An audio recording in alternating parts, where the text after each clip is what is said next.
नमस्कार, आपण पाहताय कोकणचं नंबर 1 महा चॅनल कोकण सात लाईव्ह बातमीपत्रात आपलं स्वागत। सुरुवात करूया हेडलाईन्सना। निलेश राणेही वैभव नाईकांचं स्वागत करतील, उदय सामंतांना विश्वास। शरद पवार वेंगुर्ल्यात आणि पहलगाम हल्ल्याचा सिंधुदुर्गात निषेध। आता पाहूया सविस्तर बातम्या। काहीशी विचित्र घटना दोडा मार्गात घडली आहे। एका अवघड वळणावर ट्रक बंद पडला, त्याच्या बाजूने जाणारा दुसरा ट्रकही बरोबर त्याच ठिकाणी जाऊन बंद पडला। रस्त्याच्या मधोमध एकाच वेळी हे ट्रक बंद पडल्याने वाहतुकीचा खोळंबा झाला।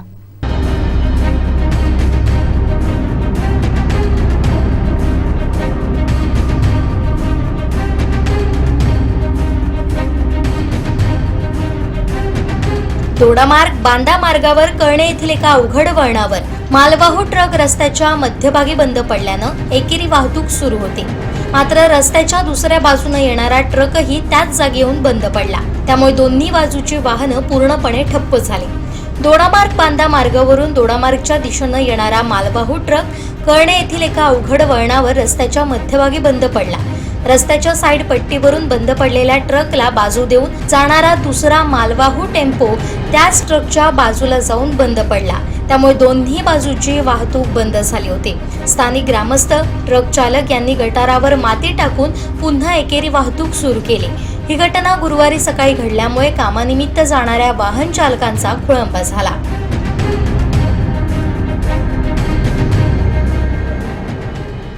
पहलगाम मध्ये झालेल्या दहशतवादी हल्ल्याबाबत देशभरात संतप्त प्रतिक्रिया उमटल्या जातात। कुडाळमध्ये या घटनेचा निषेध करण्यात आलाय। यावेळी पाकिस्तानच्या झेंड्याला जोडे मारत पाकिस्तानी झेंडा जाळण्यात आला। यावेळी पाकिस्तान मुर्दाबाद अशा घोषणा देण्यात आल्या। दहशतवाद्यांना दहशत वाटेल असं वातावरण देशात निर्माण केलं पाहिजे, अशी प्रतिक्रिया उपस्थितांनी दिली। यावेळी मोठ्या संख्येने शिवप्रेमी उपस्थित होते।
जसा 2-4 वर्षापूर्वी सर्जिकल स्ट्राईक झाला, पाकिस्तानमध्ये घुसून त्यांना मारलं, त्या पद्धतीमध्ये आता काहीतरी मोठी ॲक्शन व्हायला पाहिजे। पुढे 100 वर्ष या दहशतवाद्यांना भारताकडे वाकड्या नजरेने बघण्याची हिंमत होता नये। या पद्धतीमध्ये त्यांना धडा शिकवला पाहिजे, तरच हे सगळे मुस्लिम दहशतवादी जे आहेत हे वटणीवर येतील। काश्मीरमध्ये सरळ सरळ राष्ट्रपती राजवट लागू करावी, तिथल्या शासनावर अवलंबून न राहता मिलिटरीच्या हातामध्ये ते राज्य सरकार द्यावं, तर कुठेतरी आपल्याला आशा असू शकते। मदरशांमधनं जे शिक्षण दिलं जातं आहे त्या मदरशांची पूर्णपणे चौकशी व्हायला पाहिजे। या मदरशांवर सुद्धा सर्जिकल स्ट्राईक सरकारने केला पाहिजे आणि या मदरशांमध्ये काय काय चालतं याची माहिती गोळा केली पाहिजे। जर सरकारने केलं नाही तर आम्हाला सामान्य हिंदूंना तिथे सर्जिकल स्ट्राईक करावा लागेल। या आमच्या भावना आहेत, या आमच्या धर्मभावना आहेत, या धर्मभावनांना हात घालण्याची आमच्यावर वेळ आणू नका हा सरकारला इशारा आहे, हे सरकारने लक्षात घ्यावं। इथे जात पात धर्म काही लक्षात घेऊया नको, राजकारण पक्षीय राजकारण लक्षात घेऊया नको, एक धर्म एक राष्ट्र या उद्देशाने जर आपण सगळ्यांनी संघटितपणे प्रयत्न केले तर हा दहशतवाद काही क्षणांमध्ये काही दिवसांमध्ये नष्ट होऊ शकतो। 15 मिनिटांसाठी पोलीस हटवा आणि आमची ताकद काय ते तुम्हाला दाखवतो। 15 मिनिटं नकोत, आम्हाला फक्त 5 मिनिटं द्या, आमच्याकडे सत्ता द्या, आमच्याकडे यंत्रणा द्या, आम्ही बघतो काय करायचं ते। भारत माता की वंदे मातरम, वंदे मातरम, मुर्दाबाद पाकिस्तान, मुर्दाबाद, भारत माता की पाकिस्तान, पाकिस्तान। मुर्दाबाद। काल जो भयानक प्रकार काश्मीरमध्ये घडला त्याचा निषेध वगैरे नोंदवायला आम्ही एकत्र आलो नाही आहोत, कारण आता निषेध नोंदवणं हा रोजचीच गोष्ट झालेली आहे।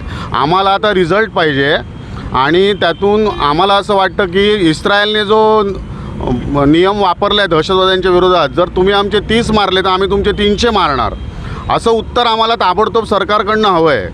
आणि आता हिंदूंच्या संतापाचा कडेलोट झालेलं आहे। दहशतवाद्यांना दहशत वाटेल असं वातावरण देशात निर्माण करावं लागेल आपल्याला।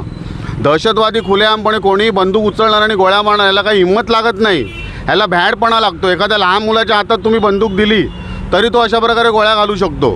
तर हा प्रकार आता पूर्णपणे थांबला पाहिजे आणि ज्या दहशतवाद्यांनी हे कृत्य केलं त्यांना तुम्ही मारालच, पण त्यांना ज्यांनी आसरा दिला, ज्यांनी मदत केली त्यांना पण यमसदनाला लवकरात लवकर पाठवावं सरकारने, अशी आमची मागणी आहे।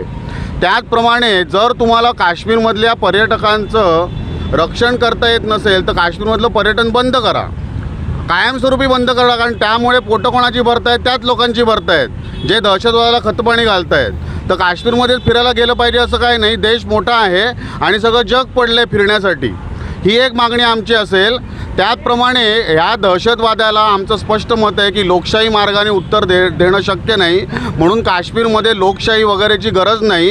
काश्मीरमध्ये ताबडतोब मिलिटरी रूल लावायचा आणि तो कायमस्वरूपी लावा। काही दिवस लावला, परत निवडणुका घेतल्या, काही निवडणुकांची गरज नाही असं आम्हाला वाटतं, तरच लोकांचं रक्षण होऊ शकतं। पाकिस्तानवर जे आता काही 4-5 निर्णय घेतलेत, पाणी बंद केलं आहे, नंतर दूतावास बंद केला आहे वगैरे, हे कायमस्वरूपी करावं आणि आणखी कठोर निर्णय घ्यावेत सरकारनी। आणि हा जो प्रकार घडला याचा बदला पाकिस्तानमध्ये घुसून येत्या 2-3 दिवसात सरकारने घेतला तर कुठेतरी आमचा संतापाला तोंड वाचा फुटले असं म्हणता येईल। एवढंच आम्हाला म्हणायचं या प्रसंगी। तर त्या ठिकाणी पर्यटक जे होते त्यांना नाव आणि धर्म विचारून मग त्यांना मारण्यात आलं। हां, तर दहशतवादाला धर्म नसतो आतापर्यंत अनेक जण बोंबलत आहेत, पण आता तर स्पष्टच झालं की नाव विचारून तुम्ही हिंदू आहात म्हणून तुम्हाला गोळ्या घातल्या, अजून कोणता पुरावा पाहिजे की दहशतवादाला धर्म असतो? धर्म बघूनच दहशतवाद चालतो आणि एकाच धर्माकडनं हा दहशतवाद पसरला जातो आणि टार्गेट पण एकच धर्म आहे भारतात तरी, म्हणजे दहशतवाद करणारा धर्म एक आणि त्याचं टार्गेट पण दुसरा एकच धर्म आहे। याचा विचार आता गांभीर्याने हिंदूंनी पण केलं पाहिजे आणि आपण कसं वागायचं देशामध्ये जगताना याचा विचार हिंदूंनी करून आम्ही एक स्लोगन म्हटलं आहे की जिथे देशभक्ती तिथेच खरेदी, जो देशभक्त आहे त्याच्याकडेच खरेदी करा तुम्ही। मग आम्हाला असं म्हणायचं मुसलमानाकडे करू नका, मुसलमान जर देशभक्त असेल त्याच्याकडे खरेदी नक्की करा, पण जिकडे देशभक्ती असेल तिथेच खरेदी, हा नियम आज याच्यापुढे सर्व हिंदूंनी पाळावा अशी आमची मागणी असेल। केंद्रीय माजी कृषी मंत्री तथा राष्ट्रवादी शरदचंद्र पवार पक्षाचे अध्यक्ष शरद पवार यांनी वेंगुर्ला येथील प्रादेशिक फळ संशोधन केंद्राला भेट दिली, शास्त्रज्ञ संशोधकांशी चर्चा केली, तसेच फळ संशोधनाचा आणि कृषी विद्यापीठाच्या विविध संशोधनाचा आढावा घेतला।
यावेळी कुलगुरू संजय भावे यांनी त्यांचं स्वागत सत्कार केला।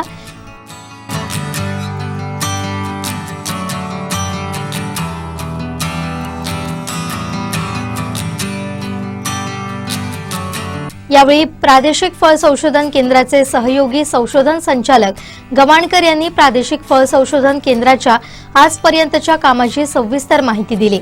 विद्यापीठाचे सचिव हळदवणेकर, फोमेंतो रिसॉर्टचे संस्थापक संचालक उद्योजक अवधूत तिमलो, पोलीस अधीक्षक सौरभ कुमार अग्रवाल, व्हिक्टर डॉन्टस, माजी मंत्री प्रवीण भोसले, अमित सामंत, अदिती पै, नम्रता कुबल, इर्शाद शेख, विधाता सावंत यांच्यासहित विविध संशोधक आणि मान्यवर उपस्थित होते। यावेळी शरद पवार यांनी संशोधन केंद्राच्या कार्याबद्दल गौरवोद्गार काढले।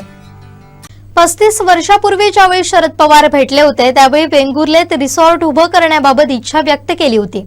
आज ते रिसॉर्ट आरवलीत उभं आहे। पुढील 10 वर्षात जगातील बेस्ट रिसॉर्ट हे असेल। पुढील काळात 10,000 लोकांना रोजगार देण्याचा विश्वास फोमेंतो ग्रुपचे चेअरमन अवधूत तिमलो यांनी वेंगुर्ले इथं व्यक्त केलाय।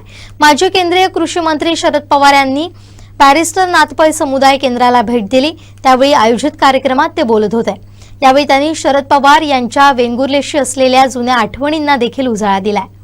आमचा कुटुंब इथे 1935 मध्ये आलं होतं वेंगुर्ल्याला। माझे आजोबा होते, त्यांना सर्जरी करायची होती, ॲम्प्युटेशन। आणि एक इथे डॉक्टर गोविंद म्हणून होते, आमचं हॉस्पिटल होतं। आणि so from Goa we travel from village in Goa to Vengurla after 2 days travel. 2 months लागले, 2 महिने लागले ॲम्प्युटेशन करायला आणि सेफली आम्ही परत केलो गोव्याला। ती वेंगुर्ल्याची पहिली म्हणजे फर्स्ट भेट झाली आमची। आणि मग नागपूर आणि फॅमिली आणि ते PR अडालकर होते, आमचं रिलेशन घडलं। आणि मग ते रिलेशन आजपर्यंत चालू आहे। बिफोर लिबरेशन आमचे कुटुंबाचे थोडे मुलं म्हणजे माझे चुलत भाऊ पुण्याला शिक्षणाला गेले होते। तर पवार साहेब नंतर टिकलो म्हणून कोण असं मी अवधूत टिकलो हे 1987 मध्ये झालं की हां। तर मग ते कोण ते माझे चुलत भाऊ। तर आमचं नातं 1960 मध्ये होतं। So this is long duration of relationship building which Aditi is taking forward. And Pawar Sahib asking me from 1987, when are you building the best resort in Sindhudurg? Sir, it is ready. And प्रत्येक वेळा मी भेटायला जात होतो तेव्हा when is it getting ready? 35 वर्ष झाली, when is it getting ready? When is it getting ready? Sir, it is not only ready today and it was ready some time back. Within 10 years, it will be best resort in the world. So we started mineral development is ready, brought that to life. 1,000 family, 1,000 कुटुंबांना नोकरी मिळाल्या।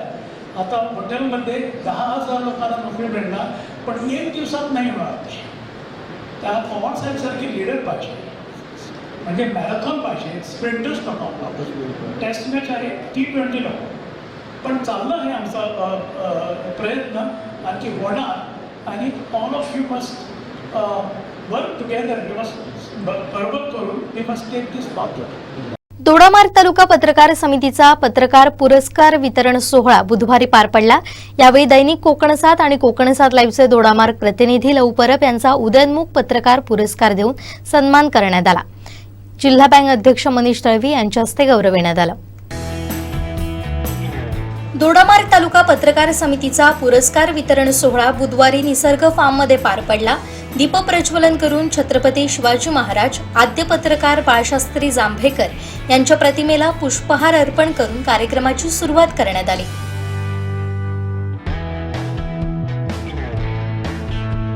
दैनिक कोकणसात आणि कोकणसात लाईव्हचे दोडामार्ग प्रतिनिधी लव परब यांसह शंकर जाधव यांना उदयनमुख पत्रकार पुरस्कार, पत्रकार रत्नदीप गवस, प्रभाकर धुरी यांना उत्कृष्ट पत्रकारिता पुरस्कार देण्यात आला।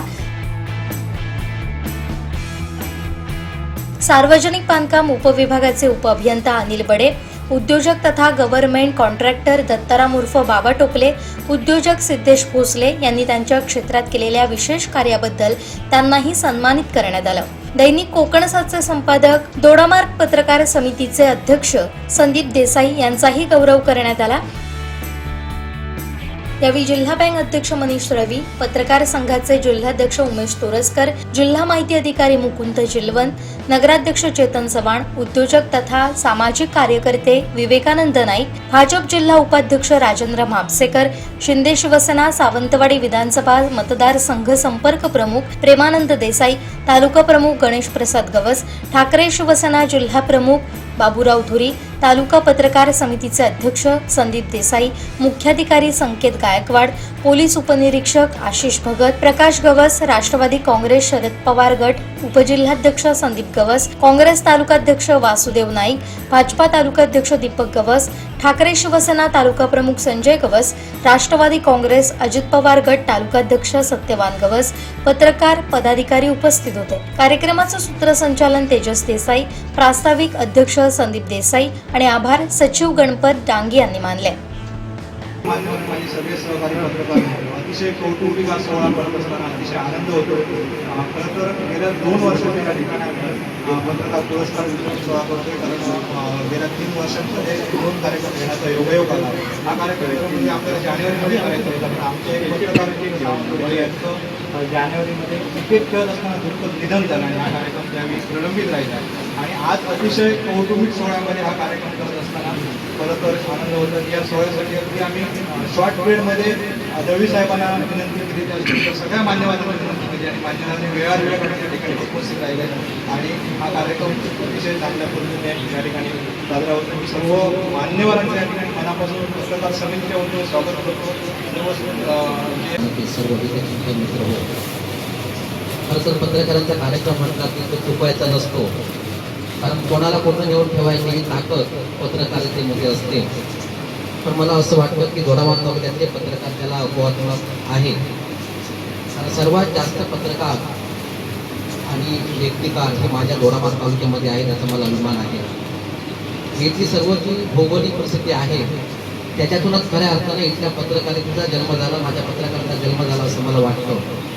खरं तर अत्यंत छोटा जरी तालुका असला तर अनेक समस्याने हा वेढलेला तालुका असल्यामुळे त्याचं चित्रण, त्याची जी भाषा आहे, त्याचा जो आत्मा आहे तो सत्तेपर्यंत पोहोचवण्यासाठी, राजसत्तेपर्यंत पोहोचवण्यासाठी, जनतेला जागृत करण्यासाठी, प्रशासनाला जागृत करण्यासाठी माझे सर्व पत्रकार बंधू या ठिकाणी काम करत आहेत। मनापासून त्यांचं मी कौतुक करतो।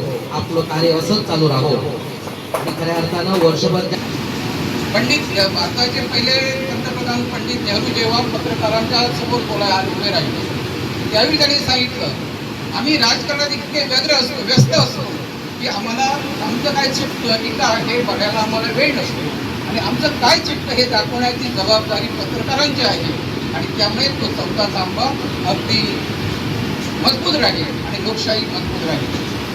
आमच्या दोडामार्ग तालुक्यात ज्यांनी त्यांनी पत्रकारिता केली, त्यांना जे पुरस्कार आज मिळाले याच्यापूर्वी मिळाले आहे, त्या सर्वांचं एकदा कौतुक करतो। पत्रकारिता ही निर्भीड असावी। पत्रिकेमध्ये ज्यावेळी जिल्ह्याची तुलना करतो, जिल्ह्यातील इतर तालुक्याची तुलना करतो, त्यावेळी दोडामार्ग तालुक्याची या ठिकाणी थोडासा मागे आहे आणि त्याची चालना देण्याचं काम त्यासाठी जसे 4 स्तंभ आहे त्या 4 स्तंभांनी करायचे आहे, त्या सगळ्यांची जबाबदारी आहे आणि ही जबाबदारी करत असताना इथलं नेतृत्व आहे, हे नेतृत्वसुद्धा या ठिकाणी आपण काम करावं अशी या ठिकाणी मी विनंती करतो। पत्रकार वर्षभर जे आपले उपक्रम राबवतात त्यांचं कुठंतरी अशा कार्यक्रमामध्ये जर एकत्र आणून जर त्यांचे चांगले जर जे काही लेख असते ते दाखवण्याचा प्रयत्न केला तर निश्चित पद्धतीने त्यांच्या कार्याची वाहवा चांगल्या पद्धतीने होईल आणि असा प्रयत्न आपण करावा अशा प्रकारचा आशावाद या ठिकाणी व्यक्त करतो। भले तो कोणी असू दे, राजकीय क्षेत्रातला असू दे, सामाजिक क्षेत्रातला असू दे की अजून क्षेत्रातला असू दे, त्याचं आपल्या बातमीमुळे की आपण टाकलं, आपण पत्रकार म्हणून काम करतो, तुमच्याकडे 4था स्तंभ म्हणून लोक बघतात लक्षात घ्या। तर माझं म्हणणं आहे की आपण टाकलेल्या बातमीने एखाद्याचं चारित्र्य हनन होणार नाही किंवा एखादा राजकीय क्षेत्रात असणारा माणसाचं सुद्धा नुकसान होणार नाही, ज्याची कारकीर्दही चांगली आहे किंवा वाईट असू दे, जी त्याचं नुकसान होणार नाही याची काळजी प्रत्येक पत्रकाराने घ्यावी, एवढंच मला एक बंधुत्वाचा सल्ला द्यावा असं वाटतं। ॲडमिटचा पेशंट, एखादी विधवा स्त्री, एखादी कोणाची घर पडलेलं असेल, एखादं काहीतरी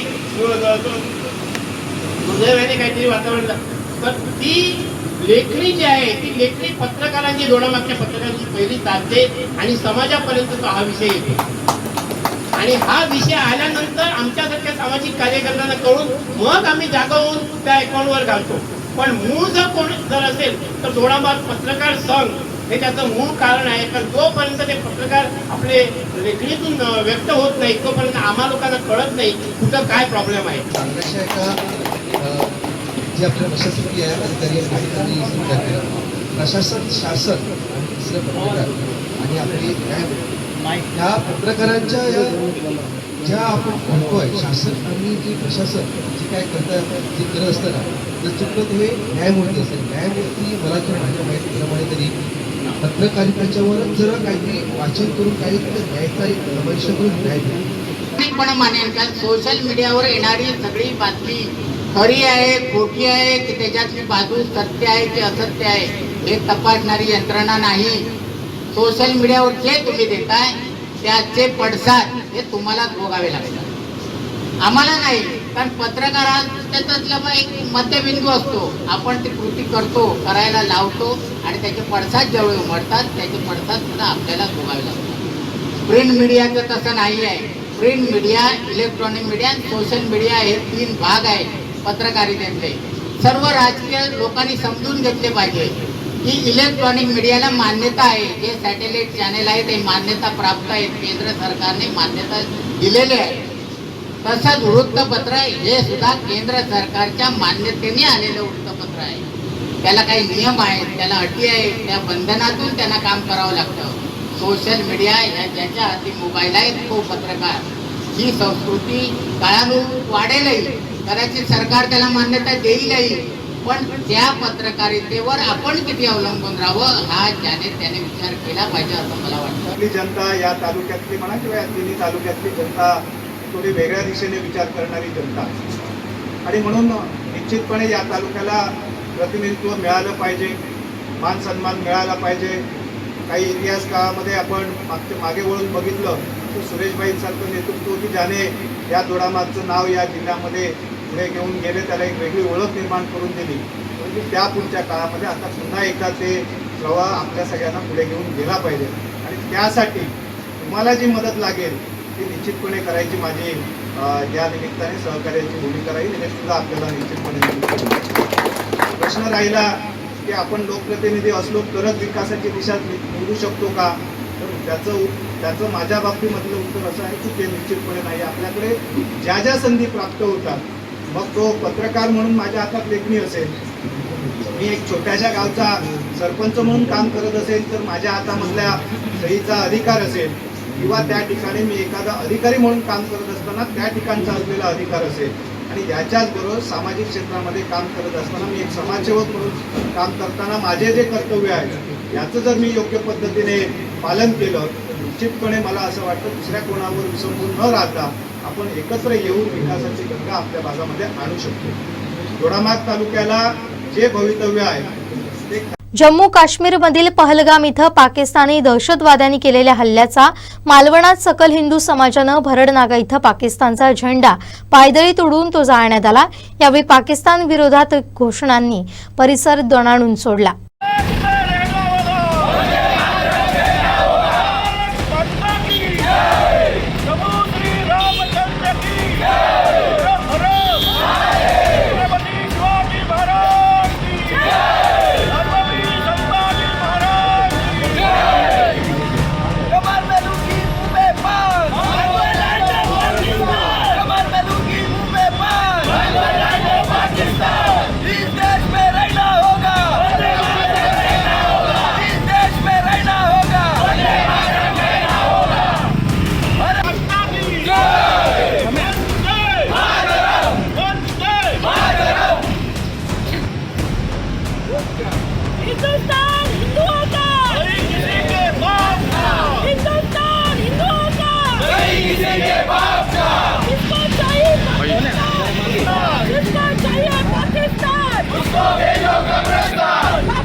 वैभव नाईक यांना मंत्री उदय सामंत यांनी शिवसेनेत येण्याची खुली ऑफर दिली आहे. तसेच पक्षवाढीसाठी निलेश राणेही त्यांचं स्वागत करतील असा विश्वासही त्यांनी व्यक्त केला. पाहुयात काय म्हणालेत मंत्री उदय सामंत. निलेश राणेंनी वक्तव्य केलं होतं तुमची सभासद नोंदणी सुरू असताना वैभव नाईकांसोबतचे जे 5 लोक आहेत त्याच्यातले 3 आपले आहेत. 3 कोणते कळतील? निलेश राणेंना विचारलं. मला माहिती असते ना, काल निलेश राणे भाषणात बोलले तर निलेश राणेंना विचारलं पाहिजे की वैभव नाईकांबरोबरचे 3 लोक कोण आहेत. पण वैभव नाईकांनी देखील आता मला असं वाटतं की वैभव नाईकांनी सुद्धा शांत डोकं ठेवून, माझे मित्र आहेत ते, कॉलेजला माझा मित्र होतात, म्हणजे मी आणि ते कोल्हापूरला एकत्र होतो, मी शांत विचार केला पाहिजे. सगळे मित्रमंडळी ज्या पक्षात आहेत ती यायला पाहिजे, चांगलं काम केलं पाहिजे, जिल्ह्याच्या विकासासाठी आपण सगळ्यांनी एकत्र आलं पाहिजे. आमंत्रण पण निमंत्रण पण काय म्हणायचं ते म्हणा. निलेश राणे असताना शिंदे सेनेमध्ये येतील. बघा, निलेश राणे मी जे ओळखतो त्यांना आणि आमदार झाल्यानंतर त्यांनी जी काही स्वतःमध्ये एक अतिशय चांगल्या पद्धतीची डेव्हलपमेंट केलेली आहे त्याच्यातला एक भाग आहे, वैभव नाईक जरी असले तरी ते त्यांचं स्वागत करतील. वैभव नाईक जरी असले तरी ते त्यांचं स्वागत करतील. वैभव नाईक जरी असले तरी ते त्यांचं स्वागत करतील.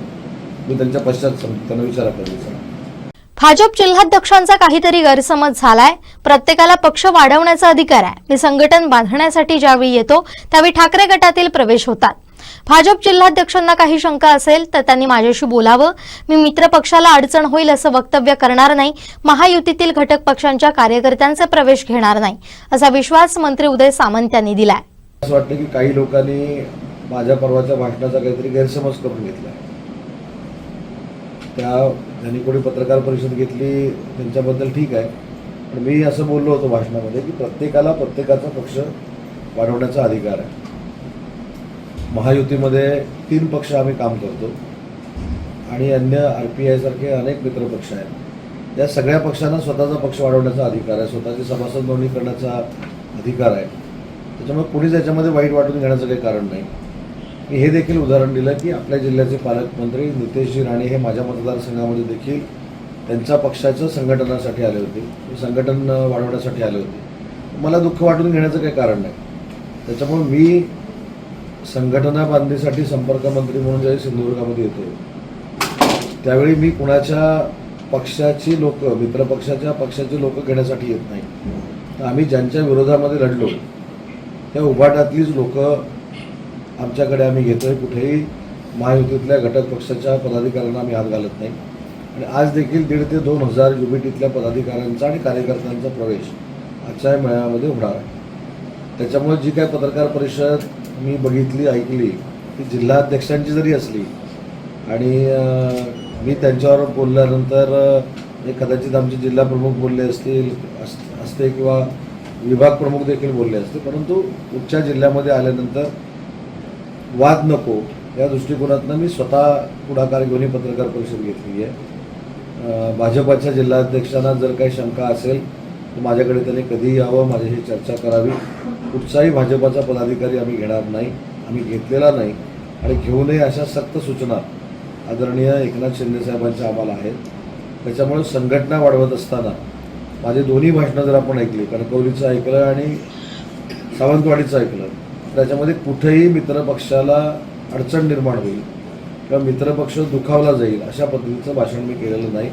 आणि ज्यांचा कोणाचा जर गैरसमज पदाधिकाऱ्यांचा झाला असेल तर त्या संदर्भात माझं नितेश राणे पालकमंत्री यांच्याशी देखील चर्चा झालेली आहे, चंद्रकांत बावनकुळेंशी चर्चा झालेली आहे. तर त्या जिल्हाध्यक्षांनी किंवा अन्य पदाधिकाऱ्यांनी जर बावनकुळे साहेबांना आणि नितेश राणेंची चर्चा केली आणि त्यांच्या सल्ल्यानं पुढे पत्रकार परिषद घेतली तर बरं होईल असं माझं मत आहे. बॅरिस्टर नाथ पै यांची विचारधारा, लोकांसाठी केलेलं काम हे आमच्यासाठी प्रेरणादायी आहे. त्यांची अपुरी राहिलेली स्वप्न पुढे नेण्याचा आमचा प्रयत्न आहे. सहकारी चळवळ, आरोग्य, शिक्षण, शेती यात शरद पवार यांनी केलेलं कार्य प्रेरणादायी आहे असं प्रतिपादन बॅरिस्टर नाथ पै समुदाय केंद्राच्या अदिती पै यांनी केलं. माजी केंद्रीय कृषी मंत्री शरद पवार यांनी येथील बॅरिस्टर नाथ पै समुदायाला केंद्राला भेट दिली. यावेळी आयोजित कार्यक्रमात त्या बोलत होत्या. यावेळी अदिती पै यांनी शरद पवार यांचा सन्मान केला. बॅरिस्टर नाथ पै फाउंडेशनची स्थापना करण्याचा उद्देश हा होता की नाथ पैंची विचारधारा आणि त्यांनी कोकणासाठी पाहिलेलं स्वप्न, लोकांसाठी काम करण्याची परंपरा ती आरोग्य, शिक्षण, शेती, मच्छीमारी आणि कला या क्षेत्रात त्यांना काम करायचं होतं. त्यांचं जे काम अपुरं राहिलं ते थोडं पुढे न्यायचा आम्ही प्रयत्न करत आहोत आणि त्यासाठी आमच्या समोर ध्येय आहे ते तुमचं. साहेब, तुमच्या कार्यातून आम्हाला समाजाच्या विविध घटकांबरोबर काम करायचा आदर्श मिळालेला आहे. सहकारी चळवळ असो, आरोग्य, शिक्षण, संस्थांची उभारणी किंवा शेतीतले काही ऐतिहासिक निर्णय जे आता डॉक्टर भावेंनी तिथे सांगितले. आपण प्रत्येक ठिकाणी पायवाट तयार केलेली आहे ज्यावर आज हजारो संस्था उभ्या आहेत. आम्ही सुद्धा तुम्ही शिकवलेल्या वाटेवर चालायचा प्रयत्न करत आहोत. सध्या या संस्थेचं एक छोटंसं एक लायब्ररी आहे आणि रीडिंग हॉल आहे. आम्ही अजून इथे पुस्तकं ॲड करणार आहोत. पण या फाउंडेशनचा फोकस आहे तो आरोग्य सेवा, शिक्षण, शेती आणि कला. आज बॅरिस्टर नागपै शिक्षण संस्था उमेश गाळवणकरांच्या नेतृत्वाखाली सिंधुदुर्गातील पॅरामेडिकल शिक्षणात अग्रेसर आहे. फिजिओथेरपी, नर्सिंग, CBSE स्कूल ते चालवतात आणि त्याचबरोबर इथल्या लोकांसाठी अल्पदरात ट्रीटमेंट मिळण्यासाठी त्यांनी एक नवीन ग्रामीण रुग्णालय सुरू केलेलं आहे. आमचं फाउंडेशन आणि शिक्षण संस्था एकत्र येऊन मेंटल आणि फिजिकल वेलनेस कॅम्प्स करत आहेत. आज शिक्षण केवळ अभ्यासक्रमापुरतं मर्यादित राहिलेलं नाही तर व्होकेशनल ट्रेनिंगची खूप गरज आहे. म्हणून कम्पेटेटिव्ह एक्झाम्सच्या परीक्षांचा वर्ग आम्ही इथे घेणार आहोत. NET, JEE आणि CET सारख्या. विक्टर डांटस लॉ कॉलेज आणि नागपै फाउंडेशन म्हणून इथे मोफत लीगल एड कॅम्प्स आयोजित करणार आहेत. तसंच एक आता मिथिलेश देसाई म्हणाले तसे शेती ॲग्री नॉलेज सेंटर सुरू करतो तुमच्या उपस्थितीत आणि तिथून लोकांना, शेतकऱ्यांना डिजिटल टूल्स, AI हे थोड्या प्रमाणात आम्ही ते ट्रेनिंग करायचं म्हणतो. डॉक्टर भावे, तुमची मदत लागेल आम्हाला, तुमचं मार्गदर्शन लागेल. एक एंटरप्रेन्योरशिप प्रोग्रामसुद्धा सुरू करायचा आहे आणि पुढे जाऊन आमचं स्वप्न आहे की कला अकॅडमी इथे सुरू करावी. कारण नागपैला कला क्षेत्रात खूप इंटरेस्ट होता. म्हणून आता काही वर्षांनी आम्ही ती कला अकॅडमी सुरू करणार आहोत. आमच्या प्रवासाला आणि प्रयत्नांना साहेब तुम्ही मार्गदर्शन करावे ही माझी विनंती आहे. आपण पुन्हा एकदा केंद्राला भेट दिली आणि वेळ दिला तुमचा, त्यासाठी मनपूर्वक आभार. मालवण शहरातील शुभम लुडबे या शासकीय तंत्रनिकेतनच्या विद्यार्थ्यानं सहकारी विद्यार्थ्यांसमवेत solar base electric auto rickshaw बनवली आहे. रिक्षावरती सोलर पॅनल बसवली आहे. थर्मो इलेक्ट्रिक मॉडेल्समुळे रात्रीच्या वेळीही चार्जिंग होऊ शकते. पाहुयात ही सोलरवरील रिक्षा.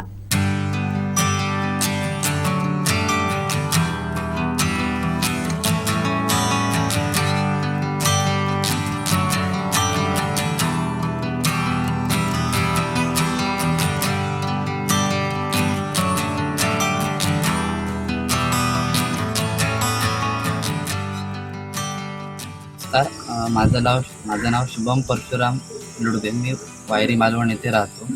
गव्हर्नमेंट पॉलिटेक्निक मालवण सिंधुदुर्ग यामध्ये मी शिकतो. यामध्ये प्रोजेक्ट करण्यासाठी मला आमचे चंद्रशेखर इंगोले सर आणि डॉक्टर योगेश महाडिक सर यांनी मला अत्यंत मोलाचे सहकार्य केले आणि माझे ग्रुप मेंबर वैभव कांबळे, अनुज गिरकर, चंद्रशेखर वंजे, शुभम जगडे, हर्षदीप दिनदयाळ आणि अनुज गिरकर यांनी मला बहुमोलाची मदत केली.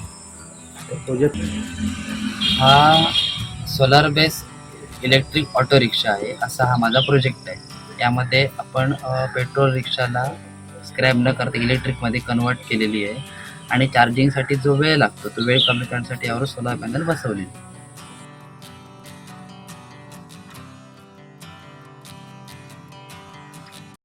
तर यामधला माझा मूळ हेतू आहे की आपल्याला सूर्यप्रकाश हा देवाने मोफत दिलेला आहे. यासाठी आपल्याला कोणताही खर्च नाही, बरोबर. आणि रिक्षा ही उन्हात चालते दिवसाची, बरोबर. आणि रिक्षा चालक जो आहे तो भाडे मिळवण्यासाठी रिक्षा स्टँडवर तासनतास उभा राहिलेला असतो. तो त्यावेळेस त्याला इलेक्ट्रिक रिक्षा जर त्याने घेतली तर ती चार्जिंग होऊ शकत नाही किंवा त्या ठिकाणी चार्जिंगची सोय उपलब्ध नसते. जरी असली तरी तासनतास थांबून राहावं लागतं. या मोठ्या प्रश्नावर आताचे जे रिक्षा चालक आहेत ते इलेक्ट्रिक रिक्षा घ्यायला बघत नाही.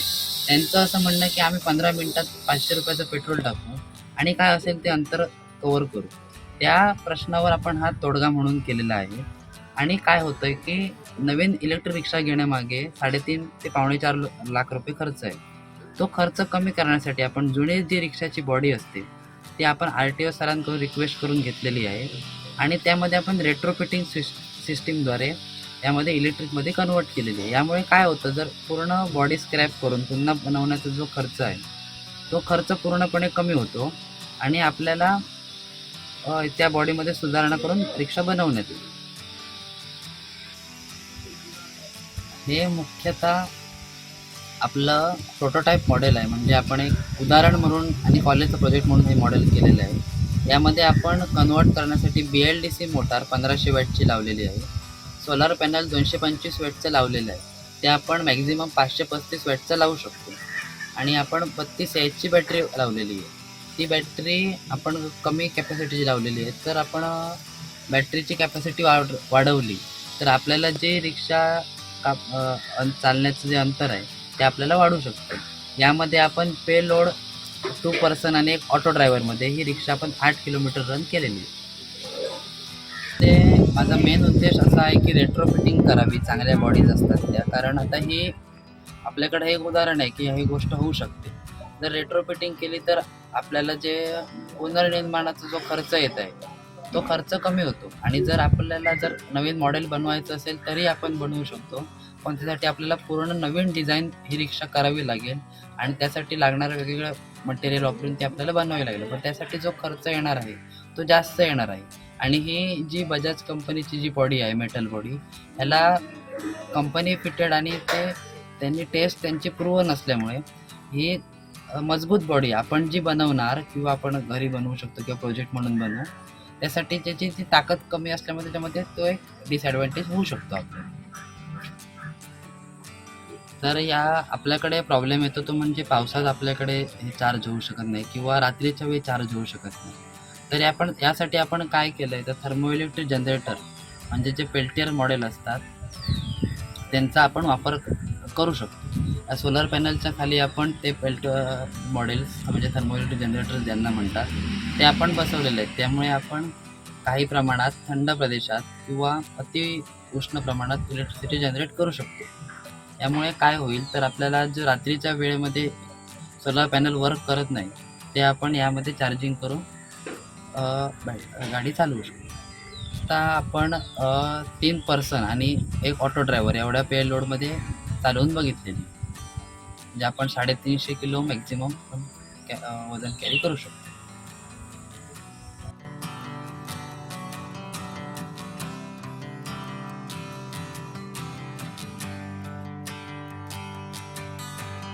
लांजा इथं प्रस्तावित फणस संशोधन केंद्राचं काम अपूर्ण आहे, यासाठी 3 एकर जागाही ठेवली आहे. आपण यासाठी शब्द टाकावा अशी मागणी कोकण कृषी विद्यापीठाचे कुलगुरू डॉक्टर संजय भावे यांनी माजी केंद्रीय कृषी मंत्री शरद पवार यांच्याकडे केली आहे. बॅरिस्टर नाथपै समुदाय केंद्राला शरद पवार यांनी भेट दिली, त्यावेळी आयोजित कार्यक्रमात ते बोलत होते. आयुष्यातलं पहिलं जर भाषण कोणाचं राजकीय ऐकलं असेल तर ते बॅरिस्टर नाथपैंचं होतं. आणि ते मला वाटतं मी ते 5-6 वर्षाचा असताना 6-7 वर्षाला असेल तर त्यावेळेला मी ते पहिलं भाषण ऐकलेलं आहे. आणि त्यानंतर दुसरं मला वाटतं आपलं असलं ते 72 साली त्यावेळी आपण कृषी राज्यमंत्री होतो त्यावेळेला मी ऐकलेलं भाषण. अशा दोन्ही मंडळींच्या त्या ठिकाणी मी इथे असताना कृषी विद्यापीठाला कुलगुरू म्हणून मला त्यांच्यासमोर भाषण करायची वेळेने 50 वर्षापूर्वी मलाही वाटलेलं नव्हतं. पण आज तो भाग्य तुमच्यामुळे अतिथी लागल्यामुळे आणि मला खूप खूप भाग्यवान समजतो. जनरली आम्ही अशा भाषणामध्ये बोलायला कधी घाबरत नाही, कारण आम्हाला माहिती असतं आम्हाला जेवढं माहिती आहे तेवढं समोरच्याला माहिती नसतं शेतीमधलं. पण साहेबांसमोर बोलताना तो प्रॉब्लेम येतो, कारण मी बोललेलो बरोबर आहे की चूक आहे ते कळत नाही, कारण यांना सगळा डेटा माहिती असतो शेतीमधला. बरं, कोकणाच्या बाबतीत माझी अडचण आणखी आहे, कारण कोकणात काय काय झालं हे आधीपासूनच त्यांना माहिती असतं. मला म्हणतात ते आधी ऐकून घेतात की मला बऱ्याच वेळा म्हणतात ते मला माहिती आहे, मी त्यावेळेला ते बघितलेलं होतं, आता तिथे लावलेल्या झाडाचं काय झालं ते मला सांगा. अशा पद्धतीने त्यांचं बोलणं असतं. आज आपल्या समोर आहे साहेब, फक्त 2-3 गोष्टी आपल्या बोलणं झालेल्या आहेत, मी ऑलरेडी आपल्याला सांगितलेल्या आहेत. फणस संशोधन केंद्राचाही एक प्रोजेक्ट आपला पेंडिंग आहे, जे आपण लांजाला करायचं म्हणून आम्ही 30 एकर जागा त्याच्यासाठी ठेवलेली आहे. तात्पुरतं आम्ही फंडिंग मागितलेलं आहे. आपला शब्द म्हणजे आम्ही काही सांगायची गरज नाही. आपण एक शब्द टाकला तर ते फणस संशोधन केंद्र आणि समाजाची मागणी आहे, जे दुर्लक्षित पिकं आपले त्याच्यावरती काम होऊ शकू. आणि जसं नागपाई साहेब बोलायचे, ह्या लाल मातीत वाढलेला, तसा लाल मातीत वाढलेला एक कुलगुरू नक्की ते झालं तर आणखी पुढे जाऊ शकेल, एवढं बोलून मी सांगतो. काश्मीर येथील पहलगाम इथं झालेल्या दहशतवादी हल्ल्याचा ठाकरे शिवसेनेच्या वतीनं निषेध करण्यात आलाय. तहसीलदार आणि पोलिसांना निवेदन देण्यात आलंय, तसेच निषेधाच्या घोषणाही देण्यात आल्या. पहलगाम येथे झालेल्या अतिरेकी हल्ल्याचा पहलगाम येथे झालेल्या अतिरेकी हल्ल्याचा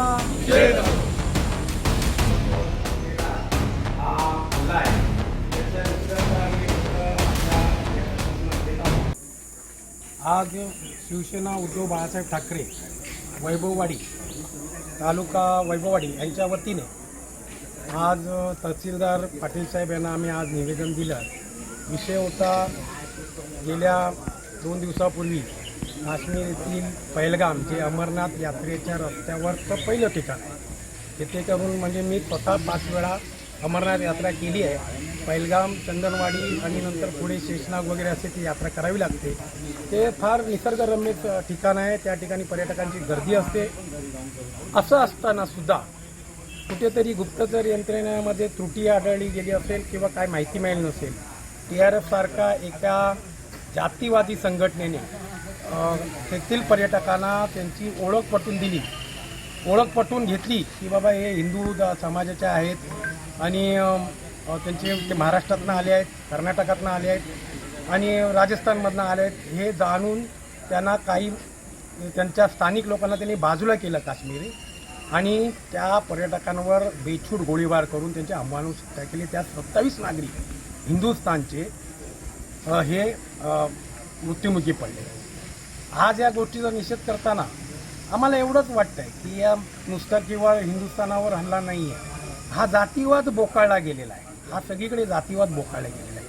तो दोन्हीकडच्या बाजूनी आम्हाला दिसताना शिवसेना या गोष्टीचा निषेध करतो आणि ज्या ज्या धर्मावर ज्या ज्यावेळी अन्याय होईल त्या त्यावेळी शिवसेना उद्धव बाळासाहेब ठाकरे पक्षाची भूमिका असेल की एक नागरिक म्हणून, या देशाचा नागरिक म्हणून त्याला सुरक्षेची हमी मिळाली पाहिजे.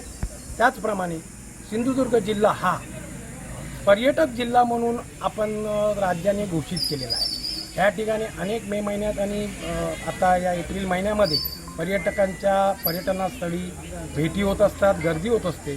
त्या ठिकाणी जिल्हा प्रशासनाने, जिल्हा पोलिसांनी, जिल्हा अधिकाऱ्यांनी विशेष लक्ष घालून या पर्यटकांना जास्तीत जास्त सुरक्षा देण्याची या ठिकाणी कडक उपाययोजना करावी, जेणेकरून त्यांना सुरक्षिततेची भावना निर्माण होईल आणि पुन्हा पर्यटनाच्या या व्यवसायावर सिंधुदुर्गावर परिणाम होणार नाही, हा आमच्या पक्षाचा हेतू आहे.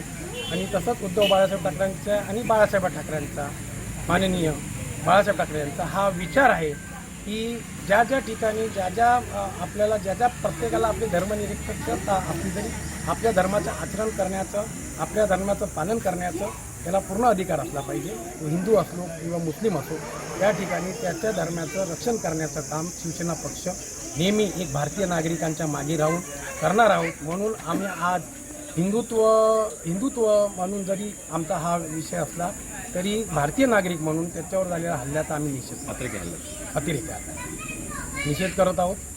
शेवटी ठळक घडामोडी पुन्हा एकदा. निलेश राणेही वैभव नाईकांचं स्वागत करतील, उदय सामंतांना विश्वास. शरद पवार वेंगुर्ल्यात